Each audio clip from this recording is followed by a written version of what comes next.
Nuclear security is not only about physical security of the equipment of power plants, it's also about people who are working there. Occupation, it's far from only about territories.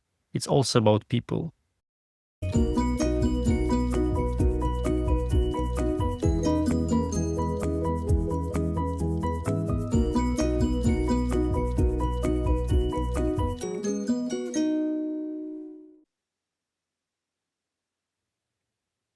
Welcome to the Lawyering Peace interview series, where we explore diplomacy in action and the legal frameworks that sustain peace and justice during war. You're listening to our special Ukraine series, where we speak with prominent figures helping to shape the country's path to justice, peace, and post-war recovery. I'm your host, Dr. Paul Williams, the founder and president of the Public International Law and Policy Group, and the Rebecca Grazier Professor of Law and International Relations at American University. Today, we are tackling one of the most concerning and underreported aspects of Russia's war of aggression, the weaponization of nuclear infrastructure and the urgent need for a 21st century legal framework for nuclear security in armed conflict. I'm honored today to be joined by Dr. Dmytro Koval, a leading expert in international law, transitional justice, and atrocity documentation. Dmytro, welcome to the program. Thank you, Paul. It's my pleasure to be here with you. Well, as many of our guests already know, Dr. Koval serves as the co-executive director of Truth Hounds, one of Ukraine's foremost human rights organizations, specializing in the documentation of war crimes and crimes against humanity. He is also an associate professor of international law at the National University of Kiev-Mohyla Academy, where his academic work focuses on accountability mechanisms, international humanitarian law, and the legal dimensions of armed conflict. Dmytro has advised international institutions on accountability strategies for grave violations of human rights and is currently at the forefront of legal research and field investigations of various aspects of Russia's war of aggression against Ukraine, including the militarization of nuclear infrastructure in occupied Ukraine. So, Dmytro, let's kick it off with helping our listeners, our audience, get to know you a little bit and get to know your personal journey, and then also a little bit about Truth Hounds. Can you tell us what motivated you to move or to add to your scholarly research direct legal activism, and what drew you specifically to Truth Hounds? Thank you very much, Paul, for kicking off with this question that will probably allow me to tell a little bit about my journey, but also help to understand the accountability infrastructure here in Ukraine and the role of Truth Hounds. So to start with, I would say that I indeed haven't abandoned my academic career.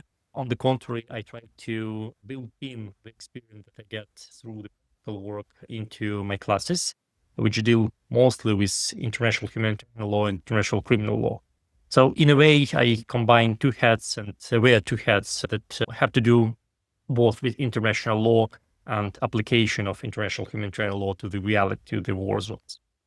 So I started as an academician. I defended my PhD back in 2014. It was March of 2014, the very month when Russia finalized its occupation of Crimea and held or prepared to hold the referendum, so-called, in Crimea.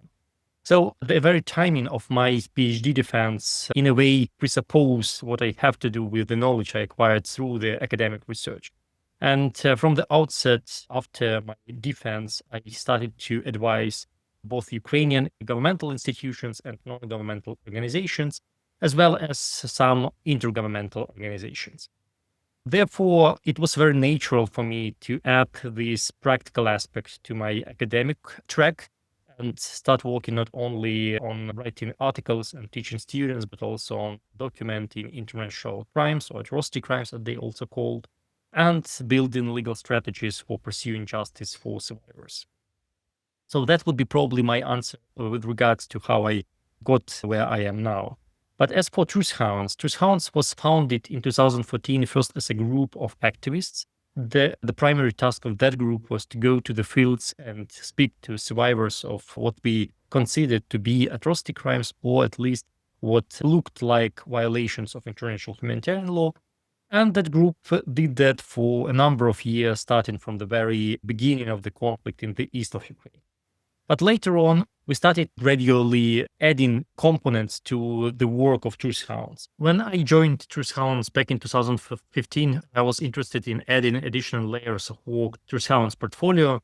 And together with the field documentation that was done even before, we started to do also other types of work.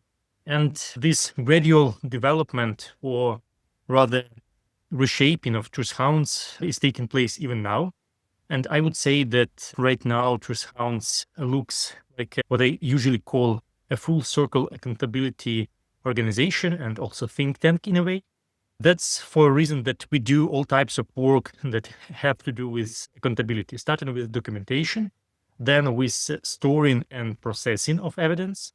We have a secure database. We are able not only to store the victim's statements securely, but also to analyze them using the semi-automatic algorithm that help us to understand better what happened in this or that region, but also to structure the interviews in a proper way so they can be easier used for the case building purposes.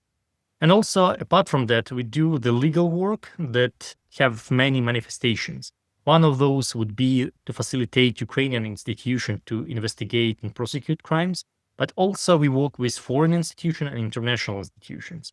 We have right now 5 extraterritorial jurisdiction cases in Europe, which we participate in, which were either brought by us or we joined on the early stage and significantly helped the prosecutors or investigators abroad to build their case strategy and also pursue the cases to the level where they are right now. We also work with international institutions. ICC would be one of the foremost institutions with which we started working back in 2015 with the first submission that we did to it. We also work with Human Rights Council and other UN agencies and bodies that are interested in human rights or environmental protection. We also do investigation, which is the kind of OSINT component of our work, which is gathering open source information and adding it to the witness statements to corroborate witness statements, but also to complement them, because obviously not all the information may be known to the victim. Victim may have a very fractured understanding of what was happening in this or that region or this or that detention center. And the OSINT information and intelligence information can help to basically paint the wider picture and better picture of what was happening when it comes to atrocity crimes. And we also do communication and advocacy, so we try to change the framework, or rather the readings of international law where possible. So we try through our practice to enhance the understanding of different provisions of international law that either protect human rights and civilians during the armed conflict or help to bring to account those who violate those same rules. So that's about Truth Hounds and in general terms, the structure of work that we do for accountability purposes. No, Dmytro, I'm so glad you used that phrase, the full circle of accountability. Ever since the first day that we've been working with Truth Hounds, investigating, taking witness testimony, and then working with prosecutors and deeply engaged with the international community. So it's a very impressive track record that Truth Hounds has. One of the things that Truth Hounds did recently, which was so impressive, is their report on the Zaporizhzhia nuclear power plant. It was titled, In a Nuclear Prison. And you talk about how the nuclear site has not just been occupied, but the Russians have actively weaponized the nuclear power plant.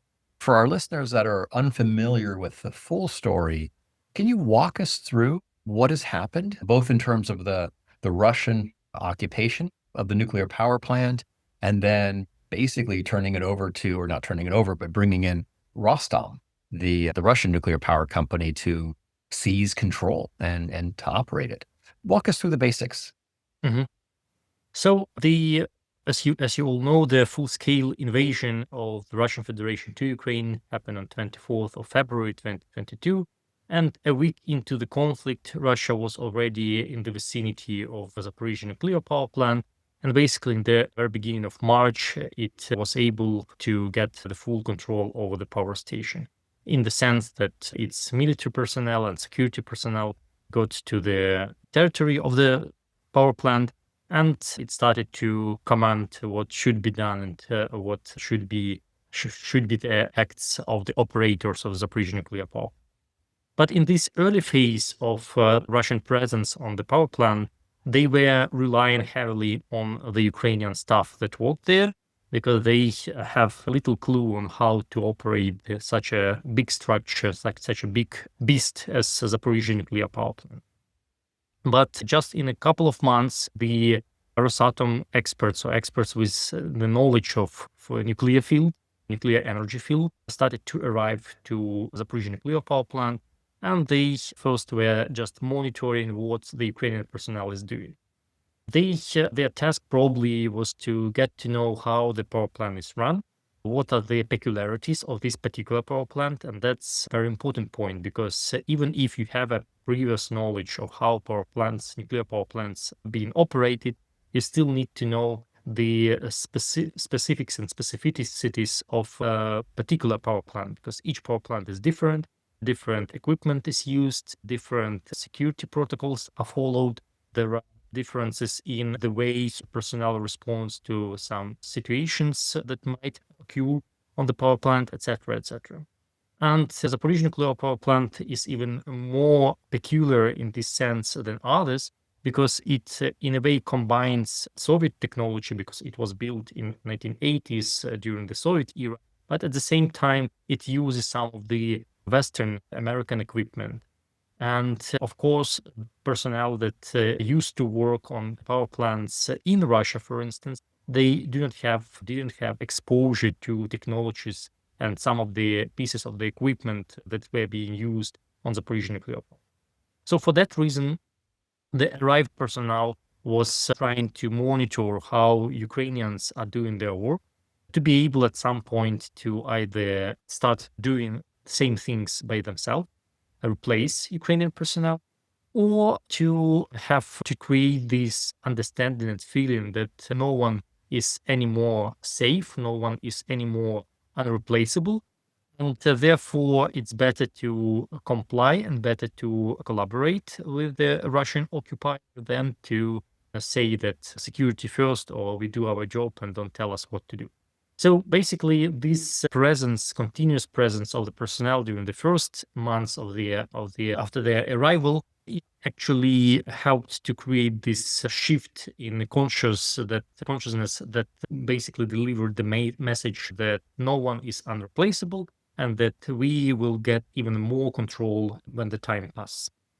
So that's briefly about the story of how the Zaporizhzhia nuclear power plant fell under the control of the Russian authorities, including Rosatom employees. The formal act happened a bit later, in the fall of 2022, when Russia, through its legislation, basically subordinated the Zaporizhzhia nuclear power plant to the company that now runs it.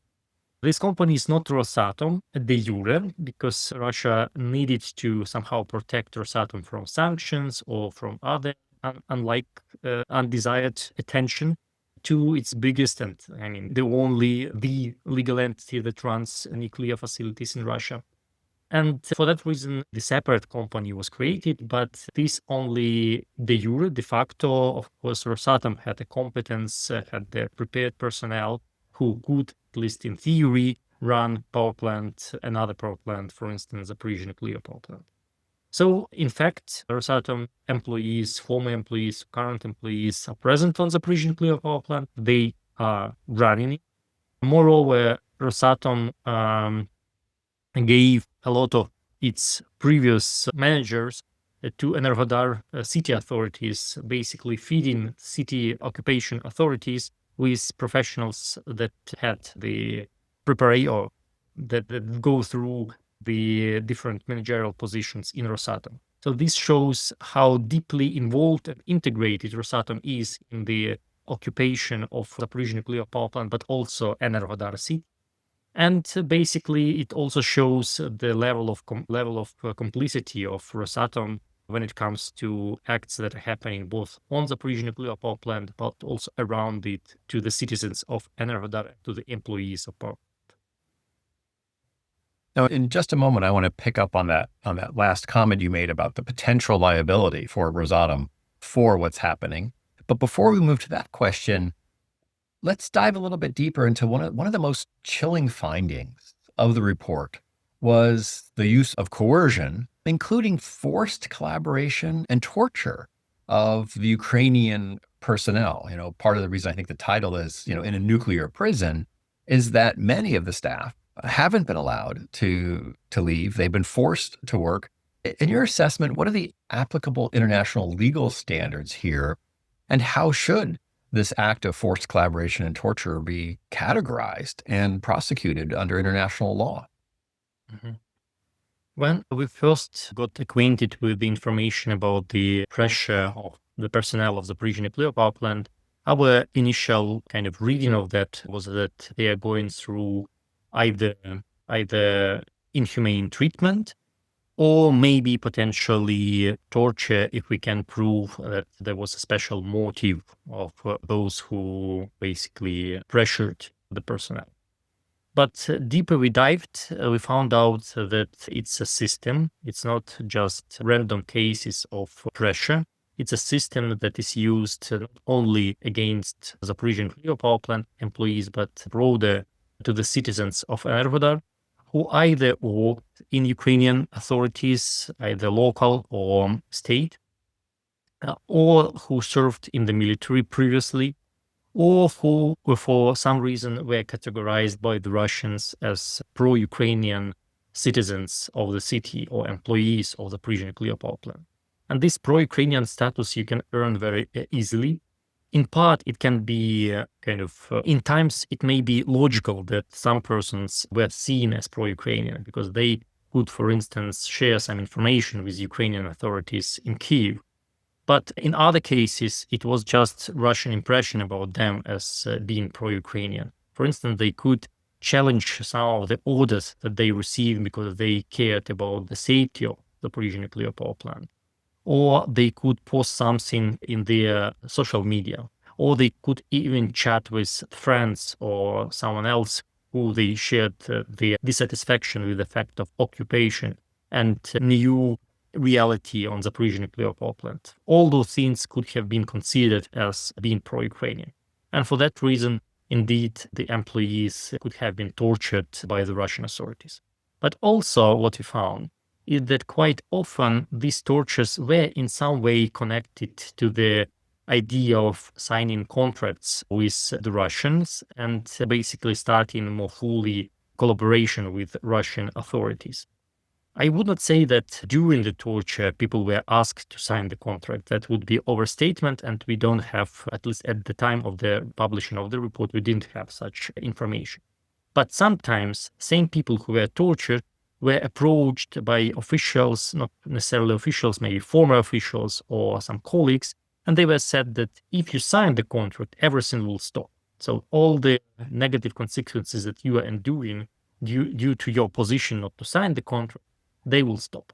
So that was not only one case. It was a series of cases with these statements being made.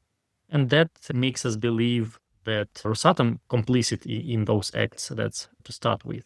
But also that there is indeed a very organized and planned approach of Russian authorities towards making employees of the Zaporizhzhia nuclear power plant more collaborative. And that approach includes torture. So Russians do not think that torture is something that is out of reach or that is not acceptable to be used in such circumstances.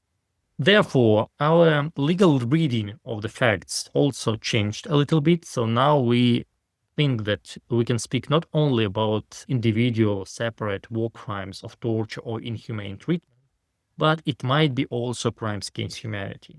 So it may be crimes against humanity against the Zaporizhzhia nuclear power plant employees, but again, a broader claim may be made that there is a system of torturing Enerhodar employees, Enerhodar citizens in general, and that what is happening to them is also crimes against humanity. Because right now we see dozens of cases of torture. We see the whole system of different agencies of the Russian Federation cooperating to allow this happening. We see the well-organized transportation process from one detention center to another. We see how the information is being shared between Rosatom, between Zaporizhzhia nuclear power plant authorities, Russian-backed authorities, FSB, police, military, and etc. So all these make us think that there is a system or policy which is quite widespread when it comes at least to the size of the city of Energodar. So it's war crimes of torture, but also quite likely it's crimes against humanity. This is all occurring hand in glove between the Russian military and Rostom, which is, Rosatom is a civilian enterprise, it's a corporate enterprise. But as you've noted, it's working in partnership with the Russian military to commit these atrocity crimes. How does this challenge sort of our traditional legal distinctions between civilian and military entities? You noted that they created a shell corporation to attempt to shield Rostom from legal liability, but walk us through the implications for the attribution of liability and responsibility to Rosatom. Yeah, so there are different avenues along which we can work to bring either Rosatom or Russia as a state to responsibility.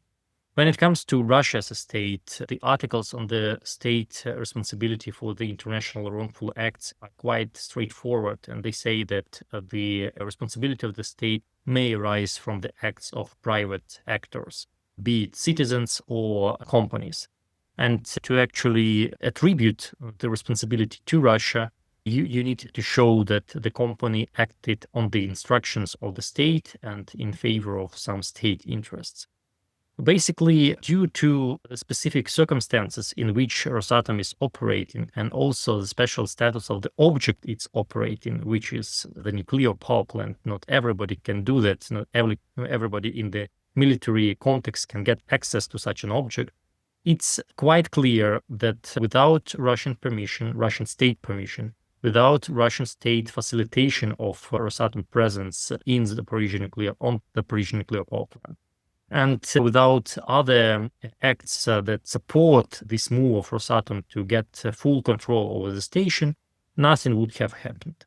Therefore, I think that from the state responsibility perspective, it's quite clear that Russia can't hide behind Rosatom's back and should be found liable for all the acts that are happening on the Zaporizhzhia nuclear power plant. On the other side, when it comes to Rosatom responsibility, it's a little bit more nuanced.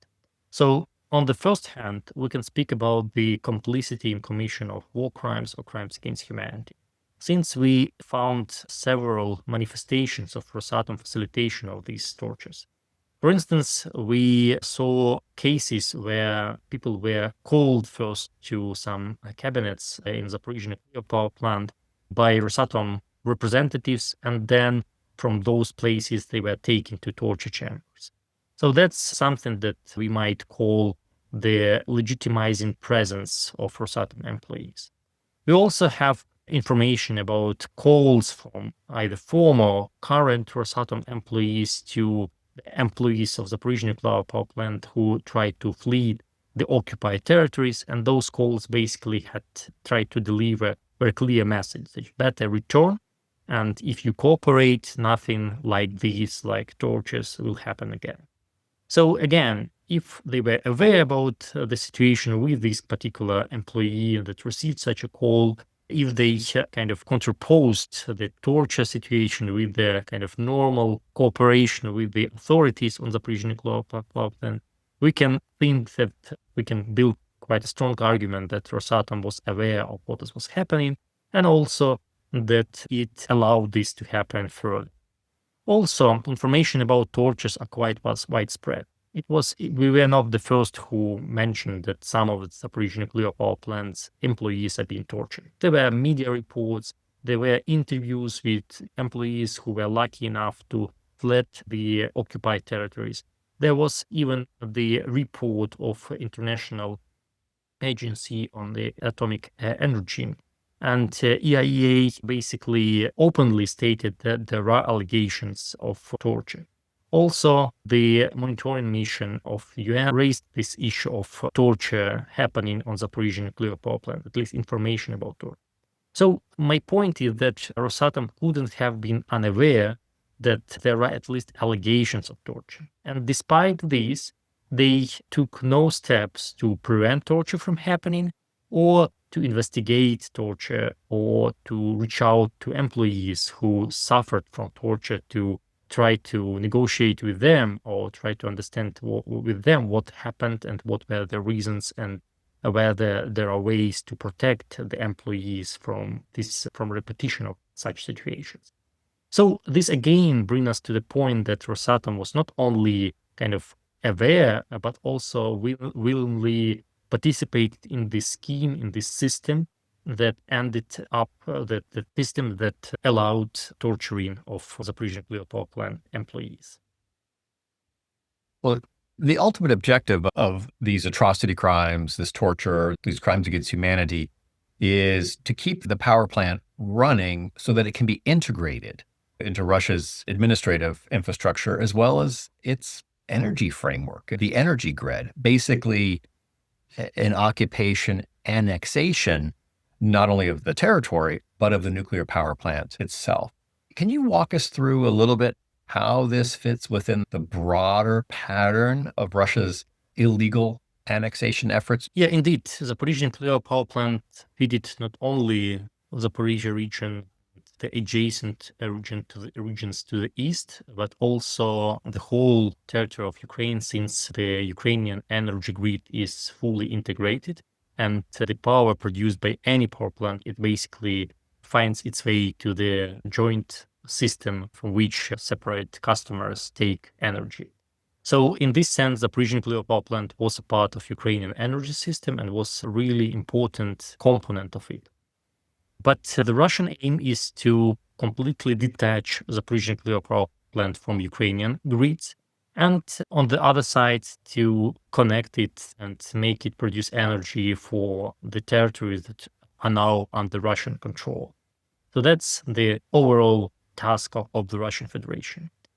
The Zaporizhzhia nuclear power plant produces quite cheap energy, so it's important not only for everyday life for supporting everyday life of citizens on the occupied territory, but also for military efforts of the Russian Federation, which doesn't plan, at least that's what we're hearing from their statement, it doesn't plan to stop where it finds itself now. It plans to act further and conquer other parts of Ukraine at least. And therefore, for different plants that might produce or might facilitate Russian war efforts, energy is also needed. So again, the Zaporizhzhia nuclear power plant plays quite a role in this endeavor and in these plans.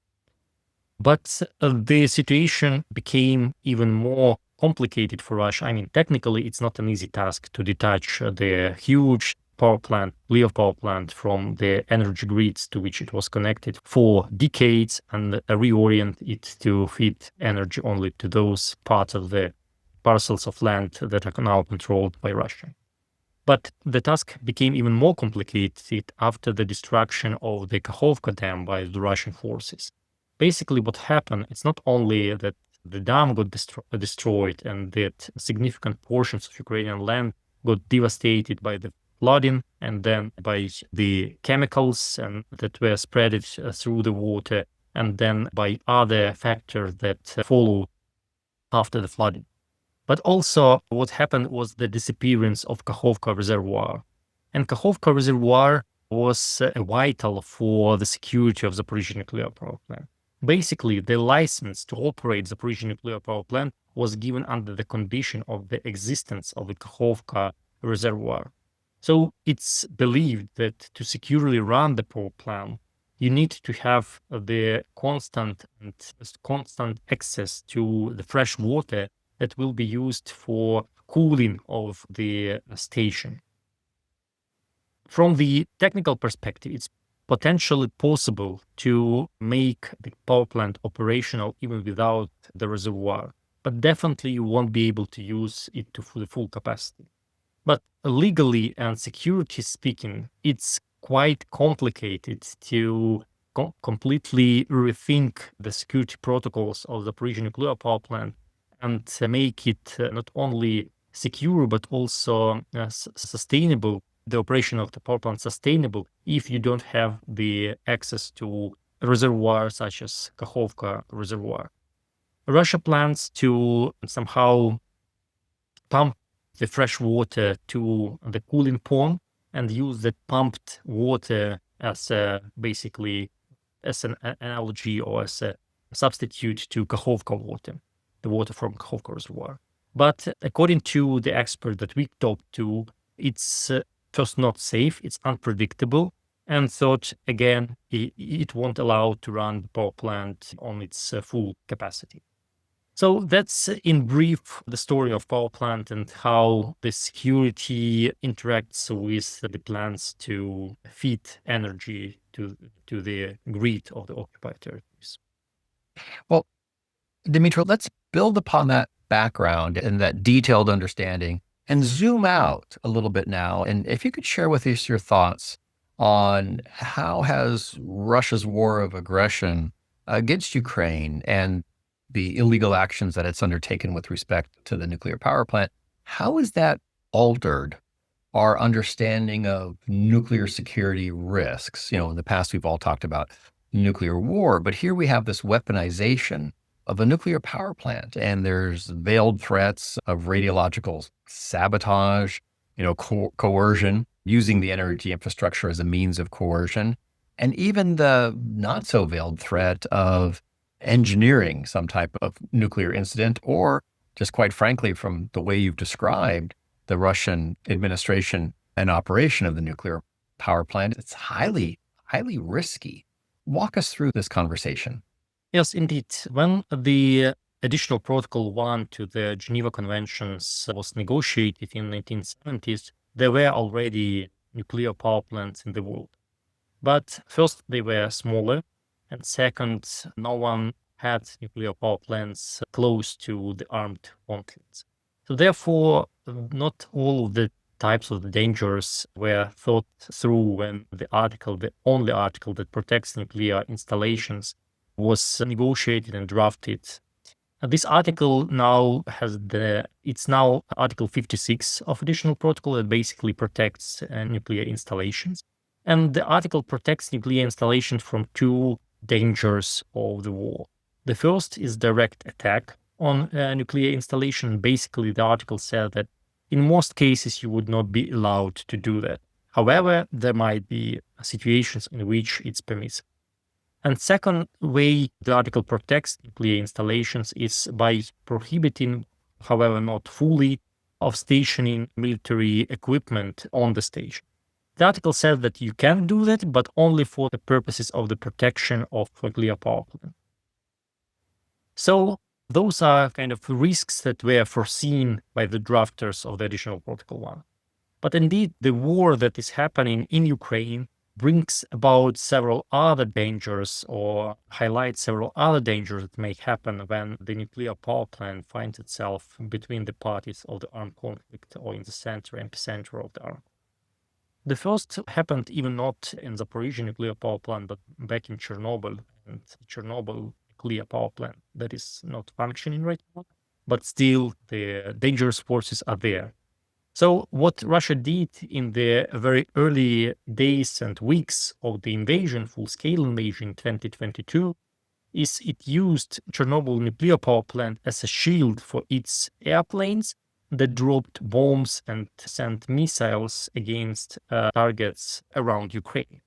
And the logic of such a use of Chernobyl nuclear power plant was that Ukrainians will not dare to down the planes, since if they fall on the power plant, that would cause a complete disaster that will be felt all around Ukraine, not only in Ukraine, actually, around the world and in Europe for sure, in Russia as well.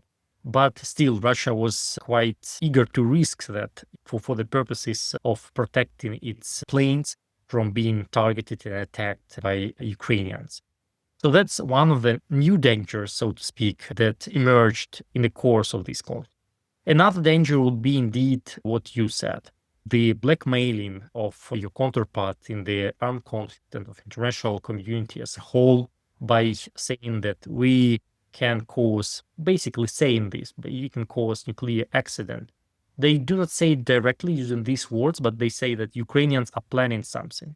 And we know from the previous cases, like with Kakhovka, for instance, they were saying for months that Ukrainians are planning something, and then they decided to blow up the dam. So basically, that's the hidden language of the Russian occupation authorities when they plan to do something. And they use this language with regards to the Zaporizhzhia nuclear power plant for several times. And therefore, from this usage of words, we can figure that at least not completely out of books, out of question, this logic that we can cause some nuclear incident on the power plant and use this for our advantage to basically bring about some geopolitical claims or work around some geopolitical strategy. So indeed, that's a new danger to first occupy the power plant, nuclear power plant, and then to use it for coercion or blackmailing. Another danger that emerged is the torturing of personnel. The personnel that basically is responsible for the safety of power station. If you torture personnel, it's not only that this personnel can't work for some time because they're traumatized by tortures, but it also creates this unhealthy working environment in which personnel can't report to the higher ups about some of the dangers or some of the problems with the equipment that they saw. The unhealthy working and unsafe working personnel, according to the principles of nuclear safety, is one of the principal dangers for the power plant. So through torture, you can endanger power plant, actually. And again, it's another new danger for the safety of nuclear installation that nobody really thought about before. And then last but not least is the pillage of equipment. It happened on Chernobyl nuclear power station. Russian forces, especially when they were retreating, pillaged heavily the power plant. And because of that, of course, some of the danger emerged on how to substitute the pillaged equipment, how to operate a power plant with the lack of equipment that was there.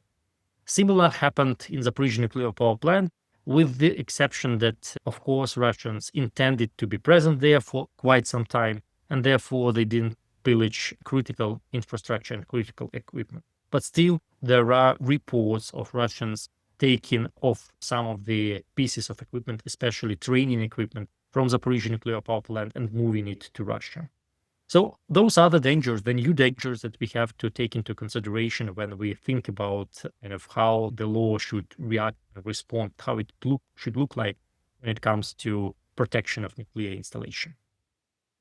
Well, Dmytro, what you've described, the situation that you've described, many commentators are characterizing it as nuclear terrorism by proxy.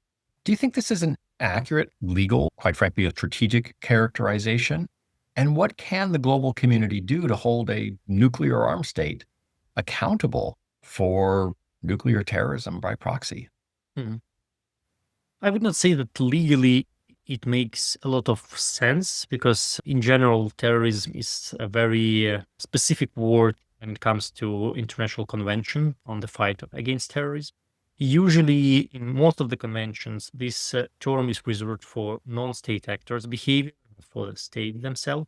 And in cases where the states or other groups of lawyers or human rights defenders try to build the strategy saying that the state itself can participate in terrorism or terrorization, usually such attempts fail. So basically, we can't, legally speaking, apply such a term to characterize what is happening, what Russia is doing on the Zaporizhzhia nuclear power plant. However, in strategic terms, this makes some sense. Because indeed, when the state gets control over other states' power plant, nuclear power plant, it can use it as a card to basically make its position stronger. And if the international community tolerates such a situation, tolerates in the sense that it seriously considers whether certain demands of the state that occupies the nuclear power plant should be met, then it sends very wrong and very dangerous signals to other countries that indeed that's one of the strategies that may be used. You can get control over the nuclear facility or nuclear installation of other state, and that gives you a trump card during the negotiations. So yes, I think that strategically speaking, we can use this term, this combination of words to characterize what is happening and learn from it in a way that I try to describe. Dmytro, apparently the IAEA, International Atomic Energy Association, has maintained a presence in the Zaporizhzhia power plant since 2022, which I find a little bit strange. Can you walk us through the nature of this presence? Is it having any positive security-related impact whatsoever? And then can you share with us a little bit your thinking on the fact that these IAEA representatives can only access the power plant through Russian territory, which obviously has political implications for the sovereignty of Ukraine? Let me start probably with the first question. So scientifically speaking, and I mentioned that partly I'm still academician and I wear this academic hat, it's quite hard to measure whether there was contribution from the EIA presence on the Zaporizhzhia nuclear power plant to the safety. Since to know that, we have to live in two parallel realities, in one where their representatives are present and in another one where we don't have EIA representatives on the Zaporizhzhia nuclear power plant. It's impossible. Therefore, we can only guess. And my guess is that to some degree, the presence of international observers on the Zaporizhzhia nuclear power plant helped to somehow restrain Russia from some of the most dangerous acts that they could have committed on the Zaporizhzhia nuclear power plant. But we would never know how significant this impact and this restraint potential was, and whether it really helped to prevent some nuclear episodes on the Zaporizhzhia nuclear power plant. As for the second question that you asked, it's indeed not a good thing in terms of political recognition, so-called de facto recognition of the state of occupation of parcels of Ukrainian territory. By going through Russia and traveling to the Zaporizhzhia nuclear power plant through occupied territory, basically EIA ignored the position of Ukraine, that the access to occupied territories of Ukraine can be gotten only through Ukraine-controlled territory. And also it sent, again, wrong signals to the world that the previous rules-based world order is in disarray, and we can do more or less everything that has some political reason, and that political kind of motivation or political reasons, they again trump the law and trump the way things should be done from the international law perspective. So in this sense, I think that indeed traveling through Russia sends really wrong signals. The other question, what if Russia doesn't allow anyone present on the Zaporizhzhia nuclear power plant at all? But I think that's what Russia expects. So it creates this kind of visibility of the danger of non-presence of international organization on the Zaporizhzhia nuclear power plant, to basically say that either you comply with our demands or you will face with unpredictable. But I think that in this case, unpredictable is better than doing what Russia demands, because that would lead only to bigger demands and more significant violations of international law. And as we saw, even the presence of the personnel on the Zaporizhzhia nuclear power plant doesn't really prevent Russians from blackmailing other actors of international community, and also by planning, for instance, the relaunch of the power plant, which is quite dangerous by itself, despite the presence of the observers. And we've seen constantly over the years that any interested, and then there's further aggression, further request for concessions. So getting to yes by meeting some of their demands doesn't usually work as a negotiating strategy with Russia. Let's pull out even a little bit further. Is it time to create putting your scholar hat back on, a legal instrument or another protocol which prohibits the occupation, use, or sabotage of nuclear facilities during conflict? It seems fairly obvious that you shouldn't occupy or sabotage nuclear facilities, but we see it happening right before our very eyes. Do we need a convention to address the nuclear safety during times of armed conflict? Actually, such a convention, or rather article in the convention exists. It does not speak necessarily about the occupation, but it speaks about the different dangers that may happen on the nuclear facility. And that's the convention that was adopted in Pelindaba in South Africa, and it covers only African continent. So all states of African continent except Egypt are parties to this convention. Article 11 of this convention protects nuclear facilities from attacks or other means that may endanger nuclear power plant during the armed conflict. So basically, the wide language, the broad language of this article helps us to interpret it in the way we need for a better protection of the nuclear power plants. We can say that this article not only protects nuclear power plants from the attacks, direct attacks, and by the way, it does not include any exclusions from this rule, this Pelindaba Treaty, unlike additional Protocol 1 to the Geneva Conventions. And also, it contains this separate part that speaks about other means that may endanger. And these means may mean anything: shielding of airplanes from the attack by their positioning above power plant, or use of torture against employees, or use of power plant in negotiations as a blackmailing card. So all those things may be covered by the Pelindaba Treaty.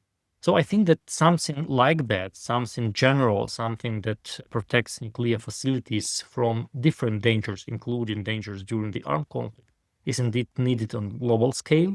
However, the world right now is in such a state that new treaties are kind of unthinkable. I would not say that we should not start working on such a treaty, but we should be realistic that nowadays states from different groups would not probably agree to have new treaty, would not agree, at least quickly, to sign, to negotiate first, then to sign and ratify the new treaty that would restrain somehow the options when it comes to international politics or armed conflict.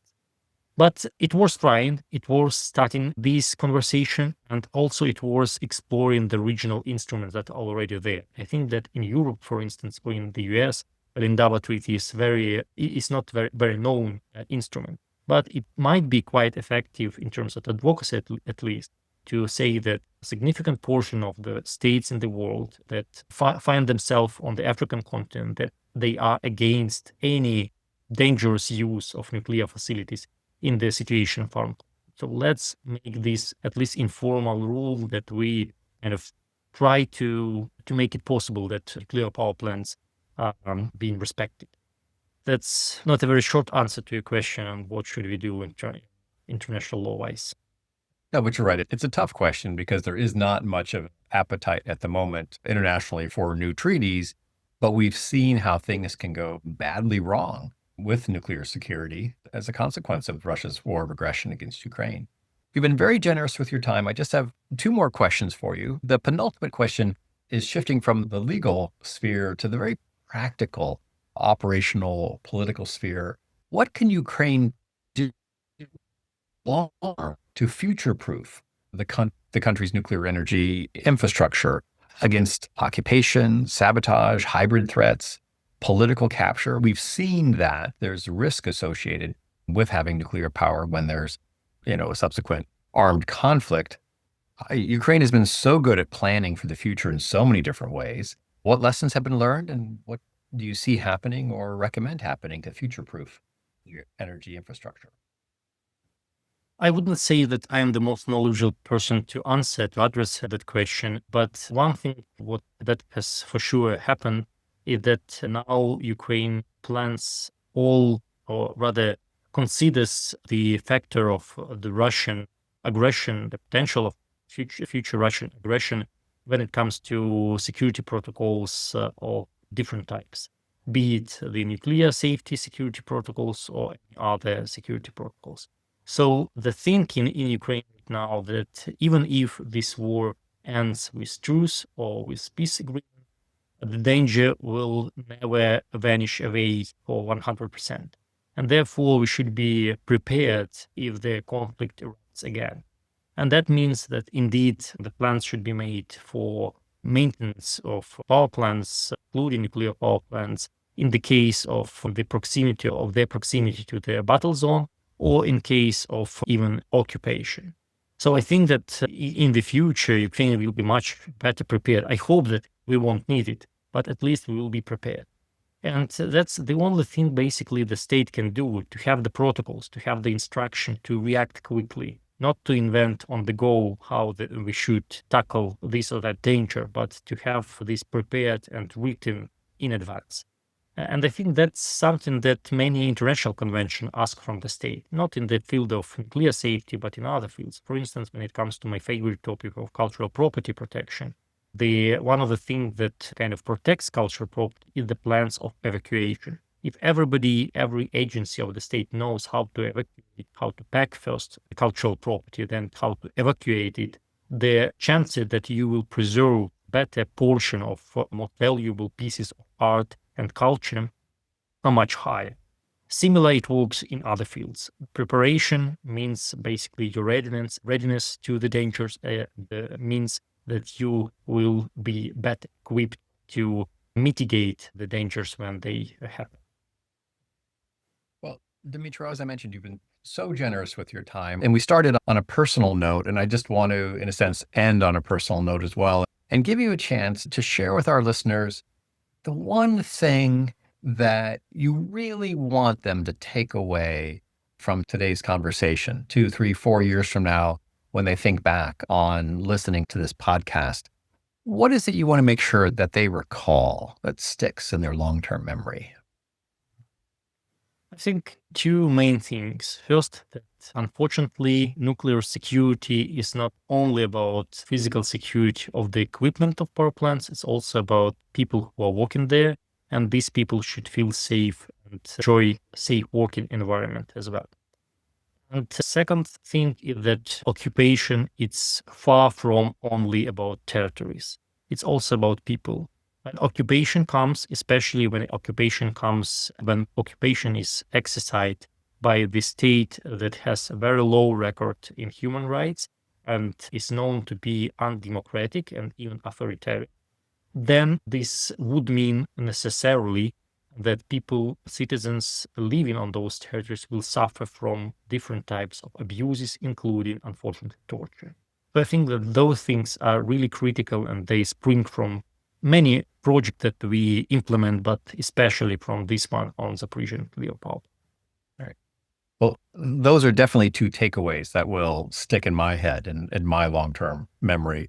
Dmytro, I just wanted to thank you for taking the time to help me become smart and to help our listeners become smart on the risks associated with and what the Russians are doing with the Zaporizhzhia nuclear power plant. And then more broadly, for all of the amazing, courageous work that you and your colleagues at Truth Hounds do for the complete circle of accountability. You and I have talked about this in the past, but there will be no change in Russian behavior in Ukraine or other parts of the globe unless there's clear accountability for the atrocity crimes they've committed in so many different dimensions and in so many different ways. So really, it's been an honor and a privilege to have this conversation, and I'm so grateful for the work that you and your team does on a constant basis. Thank you. Thank you so much for having me.